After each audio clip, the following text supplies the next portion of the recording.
Alors, tout ce que j'ai entendu depuis ce matin me donne envie de rebaptiser ma présentation, représentation et réalisation d'étudiants des masters MEF sur l'éthique bienveillante en l'éthique au service d'une pédagogie applicative bienveillante. Je vais expliquer un petit peu pourquoi. Alors pourquoi aussi la bienveillance et pourquoi ce thème en tant qu'organisateur de la journée. Je suis à l'ESP, c'est mon premier poste, donc j'y suis depuis 98, ça commence à faire pas mal de temps. Et il y a quelques années de ça, 4-5 ans, j'ai eu un gros passage à vide où j'avais perdu le feu sacré et je ne trouvais plus de motivation vraiment. Enfin, j'étais toujours motivé, mais j'étais extrêmement déprimé et je n'arrivais pas vraiment à comprendre pourquoi. Et dans ma démarche introspective, je me suis rendu compte que j'avais eu une perte de sens du fait que mon orientation d'éthique était extrêmement techniciste, machine orientée, et que j'avais très évacué, ou jamais pris conscience réellement de la dimension humaine dans la relation éducative, surtout avec ce sujet particulièrement technique. Et comme en même temps j'observais le monde autour de moi comme il allait, dans l'état que chacun pourra mettre les qualificatifs qu'il souhaite, et avec un sentiment d'impuissance, donc les deux conjugués fait que je me sentais pas très bien. Et j'ai eu la chance de faire des rencontres dans mon parcours personnel et professionnel, le courant de l'autobiographie en éducation, l'éducation populaire, la désorganisation civile, et tout ça m'a amené à devenir actif. Je commençais à aller un petit peu mieux, et finalement j'ai fait évoluer mon paradigme éducatif. Je l'ai conscientisé, je me suis aperçu que je résonnais très fort avec les concepts de la psychologie transpersonnelle et avec l'approche transdisciplinaire. Et maintenant, c'est dans ces cadres-là que j'institue mon action. Et je vais vous présenter comment, dans ce paradigme, on prend en compte 5 dimensions humaines, que sont le corporel, l'énergétique, le psychologique émotionnel, le mental et tout ce qui va au-delà du mental. Alors que généralement, notamment dans les programmes, c'est plutôt le 4e point, c'est le mental, qui focalise 90% des actions et des relations. Alors après, j'ai découvert quelque chose qui m'a bien plu, c'est les intelligences multiples de Howard Gardner, qui ont mis une caution scientifique sur cette intuition que j'avais eue, puisque dans sa théorie des intelligences multiples, Howard Gardner les définit comme suit. Alors c'est en espagnol et c'est sous forme de mind mapping, ça ce sera pour la fin. Alors est-ce que je vais pouvoir l'arrêter en cours de route? Peut-être. Alors nous avons dans ces intelligences multiples, l'intelligence linguistique, l'intelligence logico-mathématique, visuelle spatiale, corporelle cinétique, musicale, intrapersonnelle, la connaissance de soi, interpersonnelle, la connaissance des autres, et naturaliste. Ça, il n'y en a que 8 ou 9. Dans les développements plus récents, il arrive à 11 ou 12 puisqu'il intègre la dimension existentielle dans ces intelligences. Et tout au bout des branches, eh bien, nous voyons des outils, des fils qui peuvent être mobilisés, donc plusieurs branches pour certains, sur tel ou tel aspect de la mise en œuvre de ces intelligences dans les cours, sachant, comme je vous disais justement, que généralement, le gros, c'est ici logico-mathématique et linguistique. Et donc, on évacue des pans entiers de ce que nous sommes et de ce que sont les élèves dans le cadre d'une relation pédagogique, ce qui explique peut-être pourquoi ça ne se passe pas toujours aussi bien qu'on le souhaiterait. Et donc, ces 3 dernières années, j'ai décidé de sensibiliser mes étudiants à l'utilisation des TIS sur des thématiques transversales en lien avec l'approche bienveillante, avec des contenus, des objectifs et des attendus de travaux TIS qu'ils ont choisis eux-mêmes, d'abord, dans leur conception et dans leur réalisation, que je vous présenterai un petit peu plus tard, et sous ma direction, mais comme Frédéric, je suis devenu transparent dans ce travail. Et on verra les conséquences. Et ceci dans le strict respect, j'insiste, des programmes et des textes de cadrage de l'exercice professionnel. Par exemple, des travaux ont porté sur la culture humaniste, l'instruction civique et morale, les compétences sociales et civiques, l'autonomie et l'initiative. Alors quel est le texte qui encadre tous ces concepts-là? Ah là, vous m'inquiétez. Eh bien, c'est le socle commun de compétences. Hein, on reconnaît les compétences 5, 6 et 7. C'est facile pourtant. Ah oui. Merci. Toi qui es le plus grand pédagogue d'entre nous aujourd'hui. Attention, deuxième chance de vous rattraper. Autre thématique utilisée. Florence, c'est pas très rodgerien de mettre. Mais tu sais que faire ce qu'on professe, c'est aussi une grande partie de la difficulté de nos métiers.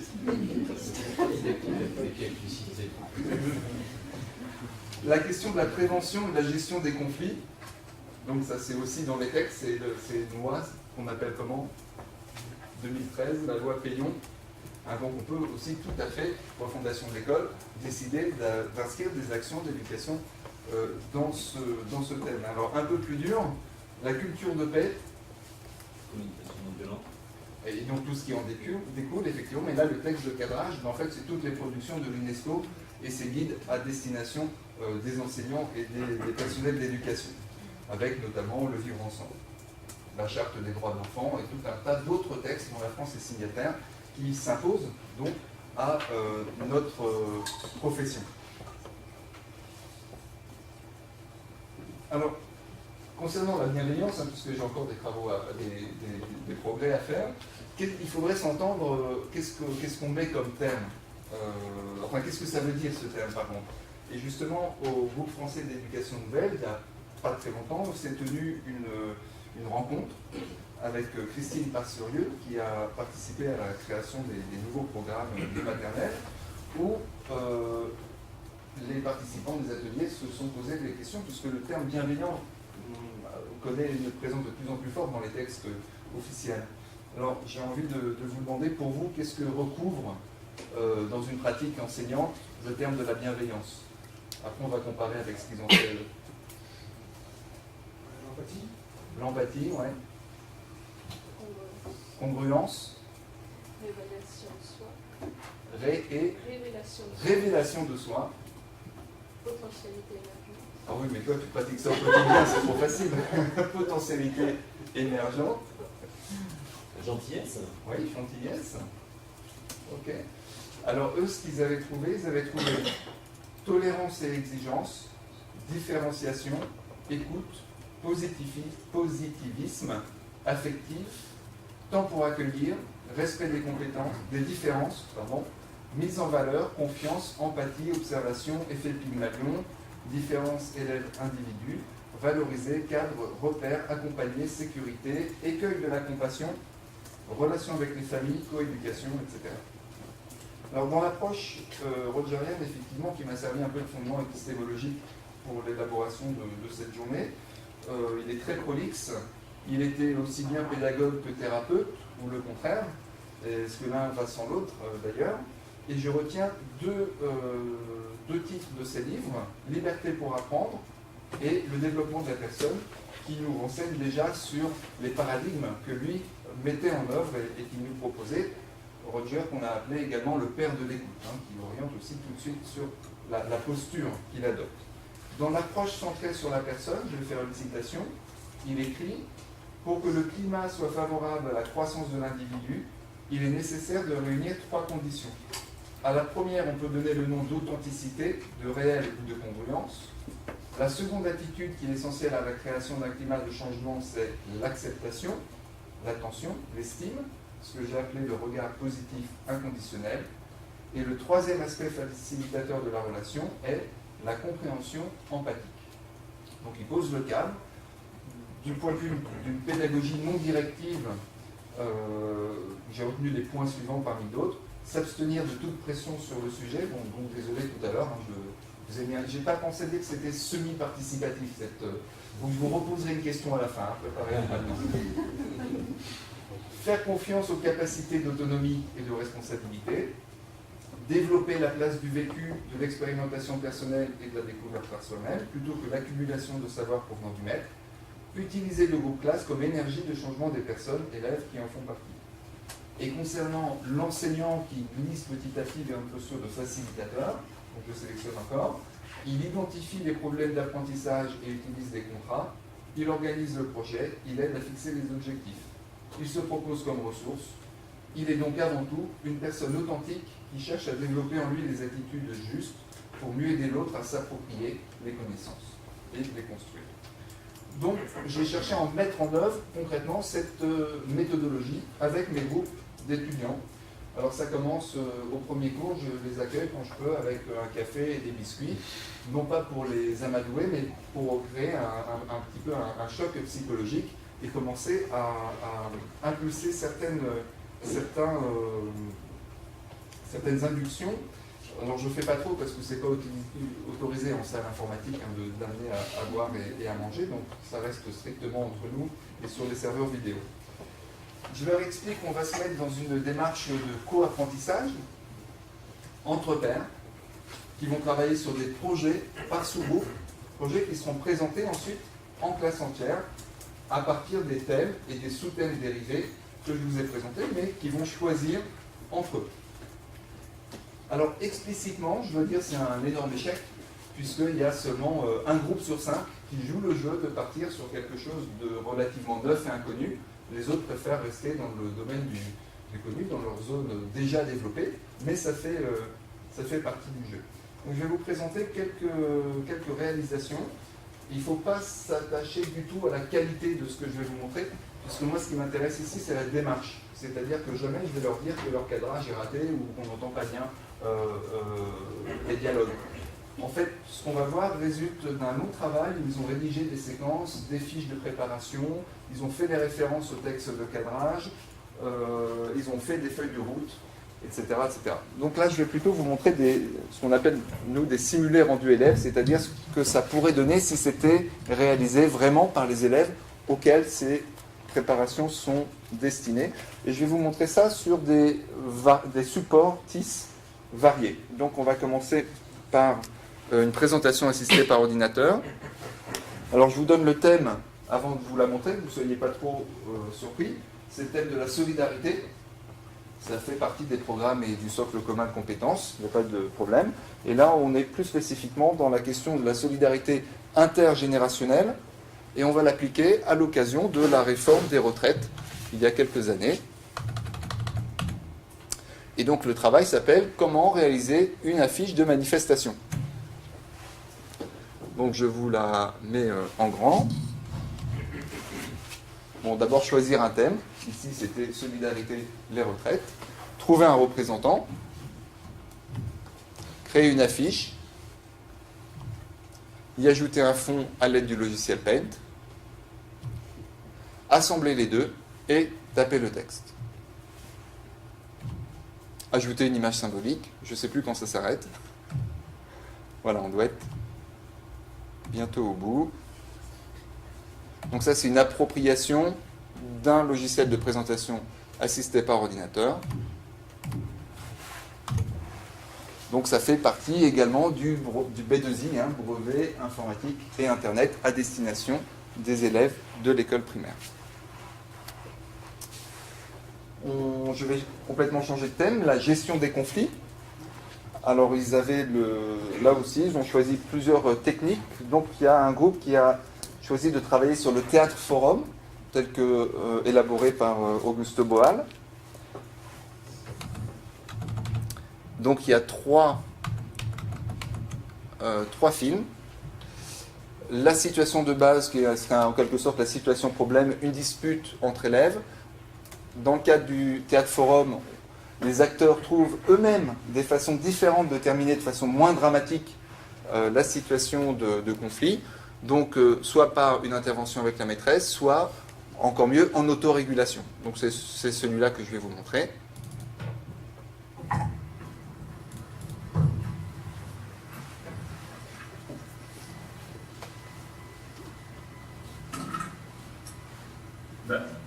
Pourquoi tu me prends mon stylo? Parce que j'ai pas de verre. Ah, C'est pour écrire juste le titre. t'en as besoin pour longtemps? Pour le titre. Ok, y a pas de problème. Dans le premier, dans la situation problème, bien sûr, il finissait par se crêper le chignon. Alors, toujours dérivé de la gestion des conflits, une création d'une sorte de bande dessinée animée, en quelque sorte. est-ce qu'elle est cachée?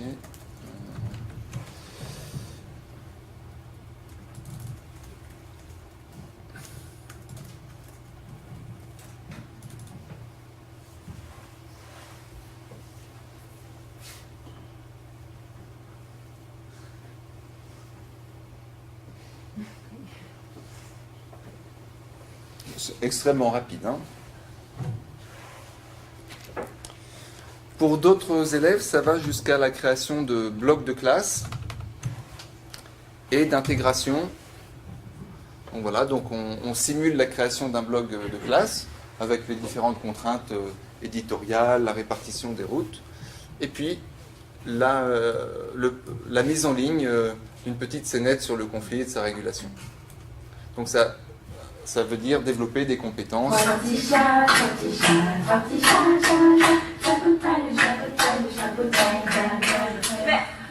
Oh, mais c'est bon, c'est pourri, c'est ça, je vais cacher le jeu.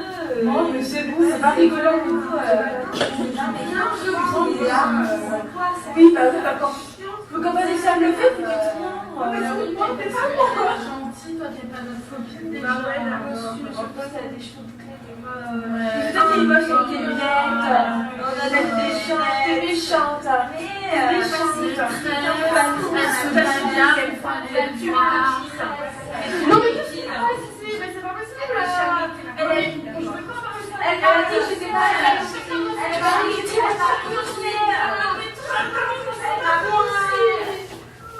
On se dispute pas à l'école. je veux pas savoir, on se pose pas. on va discuter. Bon, c'est une appropriation très personnelle, une expression aussi. Ce que j'espère que vous voyez aussi au travers de ce type de film, c'est comment les masters rentrent avec une jubilation, en fait, hein, dans ce type de travail, et qu'ils ne subissent pas ces cours, mais qu'une fois qu'ils les ont bien réfléchis, bien validés, ils rentrent ensuite dans des relations très différentes. Là, on va changer de thématique. C'était l'an dernier, je crois, j'ai monté un congrès sur le thème éducation et spiritualité, et ça m'intéressait énormément de proposer ce thème de travail à mes masters. Et je leur ai proposé de travailler ça avec Scratch, hein, pour faire le lien avec ta présentation de ce matin. Alors, ils n'ont pas bien compris le thème du congrès, éducation et spiritualité. On en a discuté, on l'a reformulé finalement sur le thème l'intégration des questions existentielles dans l'éducation. Donc là, ça, c'était un peu plus facile. Parmi les thèmes qui ont émergé, il y avait l'argent. Je n'ai pas bien compris pourquoi, mais pourquoi pas. La mort, le fait de lire des livres, la création des arcs-en-ciel, la disparition, à travers la disparition d'un ballon, et le fait de grandir. Donc je vais vous montrer grandir et l'arc-en-ciel. Donc je vais le laisser comme ça, on peut faire du plein écran, mais comme ça, la partie de droite, alors c'est la version adulte, hein, je dirais, par rapport à la version JRC Junior qu'on a vue ce matin, qui va nous montrer un peu comment ça fonctionne.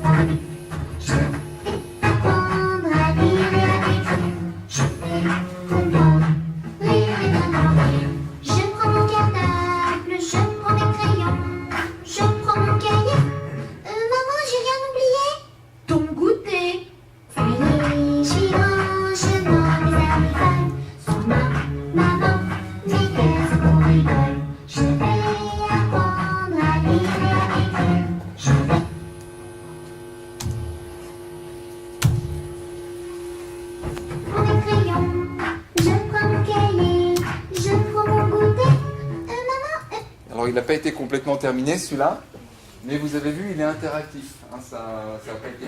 Enfin, les productions Scratch peuvent se mettre sous forme comme un dessin animé, ou peuvent également avoir des interactions avec l'utilisateur. C'était le cas sur celui-là.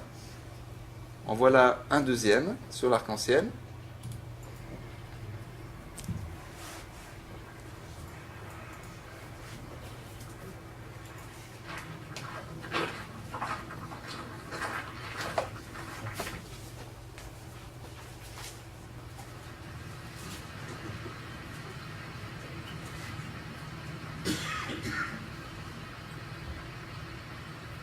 clavier, vous voulez que je répète ce qui s'affiche.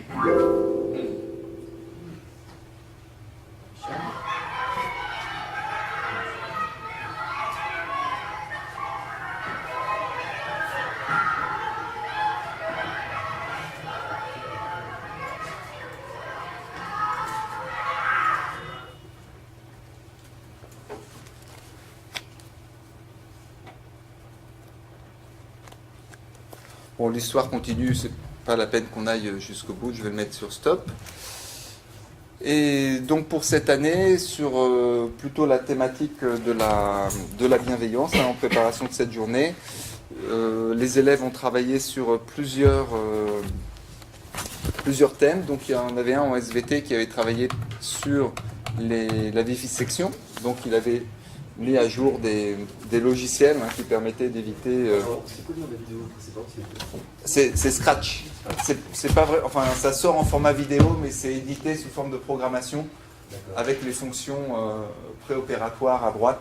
On les glisse tout simplement du menu, on les choisit ici. Donc ce qui concerne le mouvement, les apparences, les sons, les données, les événements. Mais si je voulais revoir le projet de précédent, c'est possible? Celui-là, là, Ouais. voilà. D'accord, ça marche. Donc c'est pareil, un événement, contrôle. On peut même mettre des capteurs, donc de différentes natures, des opérateurs.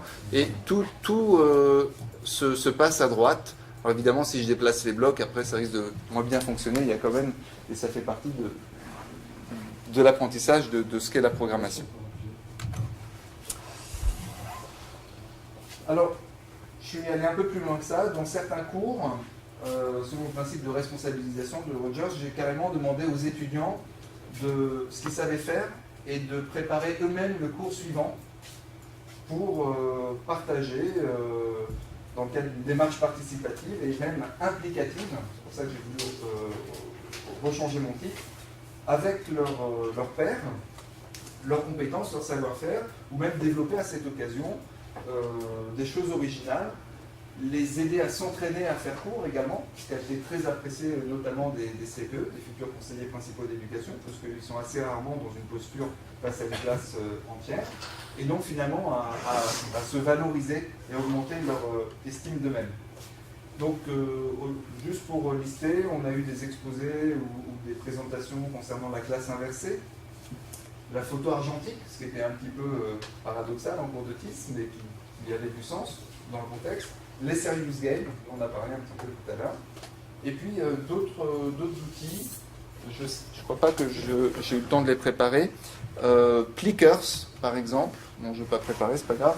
Plickers qui permet avec un smartphone de scanner des réponses et de faire en temps réel des moyennes, des sondages, de dégager des tendances. On a eu aussi des exposés sur le cyberharcèlement, par exemple, avec l'application Gossip. Certains d'entre vous connaissent Gossip, qui est absolument terrible. Ça permet de lancer des rumeurs sur des personnes réelles, vos collègues ou vos voisins, mais sans avoir à vous identifier vous-même. Donc ça ouvre la voie à des choses extrêmement graves dans certains cas, ou des choses qui ont l'air un peu plus légères comme Snapchat par exemple, qui permet de publier en temps très limité des photos ou des vidéos, ou bien ask.fm qui commence par le fait de poser des questions mais qui se transforme très rapidement dans un système d'action-vérité auquel on peut que très difficilement se soustraire. Donc autant de choses intrusives, invasives et parfois malveillantes. La question s'est posée aussi concernant la géolocalisation qui a été présentée par certains. Et le résultat de tout ça, c'est que toutes ces présentations, ces prises en main des cours par les étudiants eux-mêmes étaient suivies d'un échange entre nous, échange duquel il est ressorti que tout le temps, le rôle de l'enseignant était prépondérant pour une appropriation et un usage conscient et réfléchi de ces technologies. La géolocalisation, par exemple, d'un côté, effectivement, elle nous fait subir des publicités ciblées, comme par hasard à l'endroit où on est devant les promotions qu'on cherchait. Et puis en même temps, elle permettait, lorsqu'il y a eu les événements dramatiques d'octobre, de prévenir presque automatiquement ses proches si on était dans les lieux où s'étaient passés les attentats ou pas, par exemple. Pour terminer, c'était la troisième et dernière étape de ces applications, j'ai demandé, quand c'était possible, un écrit réflexif aux étudiants, à la fois sur les travaux qu'ils avaient faits dans une posture métacognitive, mais aussi en analyse de la méthodologie du cours où ils avaient été impliqués. Alors ça, je vais terminer avec ça. Donc, je vous livre les résultats d'un seul de mes groupes. C'est un groupe que j'ai eu en tronc commun. Donc, je trouve que c'est intéressant parce que c'est interdegré, premier et second degré. Alors, sur la forme du cours implicatif, ils ont dit qu'ils étaient très motivés parce que ce n'était pas noté. Je trouvais que c'était intéressant comme réflexion. Ils ont apprécié de pouvoir libérer la parole. On en parlait un peu tout à l'heure. La dynamique de groupe et les principes d'autogestion qui s'étaient mis en œuvre et qu'ils envisageaient éventuellement de reproduire dans leur propre établissement.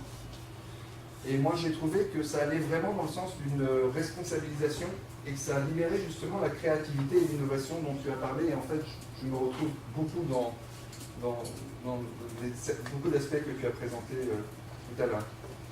Sur le fond, l'éthique au service d'une éducation bienveillante, qui était le thème global, ils ont trouvé qu'elles apprennent à agir dans le respect du matériel et dans son ergonomie. Par exemple, dans les salles de cours, on ne va pas changer les fonds d'écran, remplir le bureau des ordinateurs avec tout un tas de fichiers, par exemple.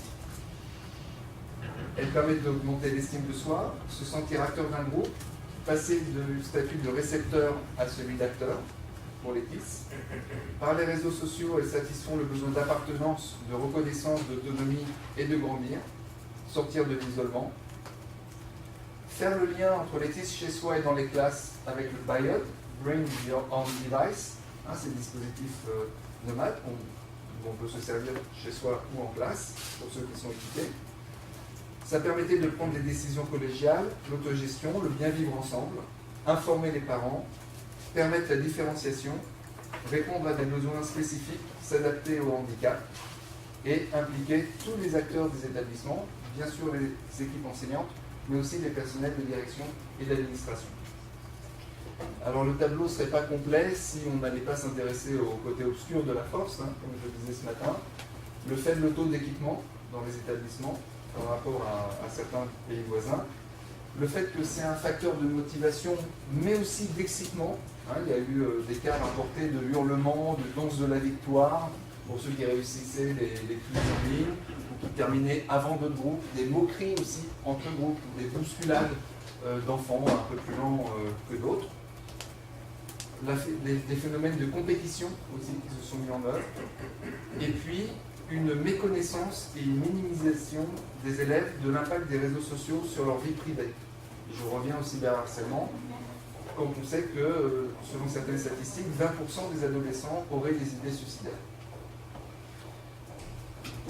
Alors, à la dernière séance que j'ai eue avec ce groupe, je leur ai demandé à chacun d'exprimer en un seul mot, ou deux mots maximum, leur état d'esprit, comment ils se sentaient après le travail qu'ils avaient fait, aussi bien d'être impliqués et d'avoir développé des préparations en lien avec la bienveillance.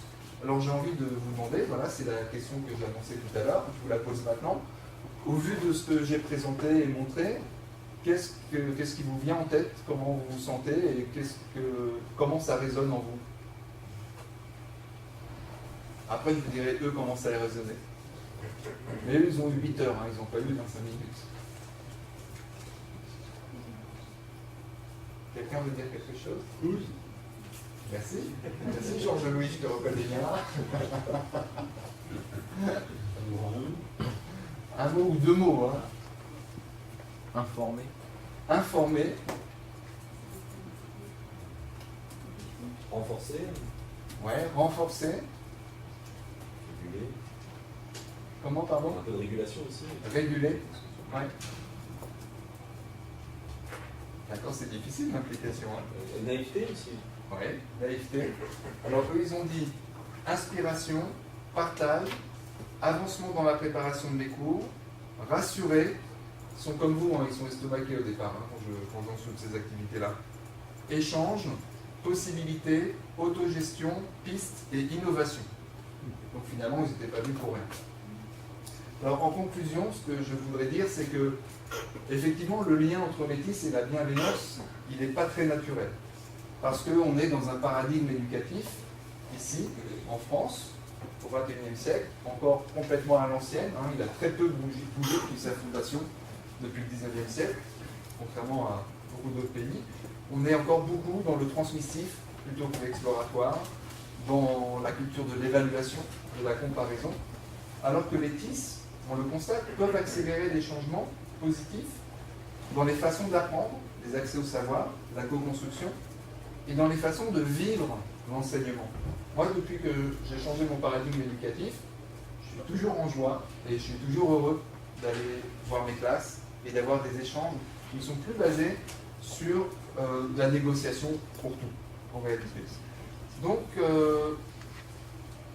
on passe en fait, c'est pas seulement le vivre ensemble, mais c'est carrément le faire ensemble, comme dit Philippe Mérieux dans la plupart de ses ouvrages, et même, je dirais, le bien vivre ensemble, hein, le buen vivir, pour reprendre cette notion politique d'Amérique latine.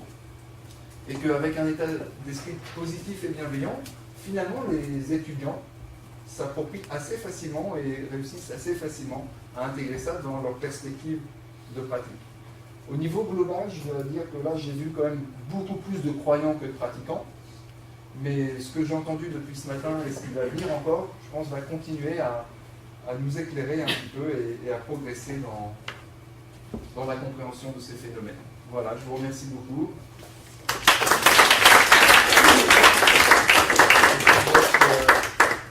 J'ai un peu dépassé mon temps, je viens prendre une ou deux questions. Vous entendez quoi par congruence? La congruence, c'est un mot tout simplement, c'est l'adaptation entre ce qui est dit et ce qui est fait. C'est toute la différence entre faites ce que je dis et faites pas ce que je fais. Au contraire, c'est donc faites ce que je fais et même les étapes suivantes, c'est faisons ensemble et ayons du plaisir à faire ensemble.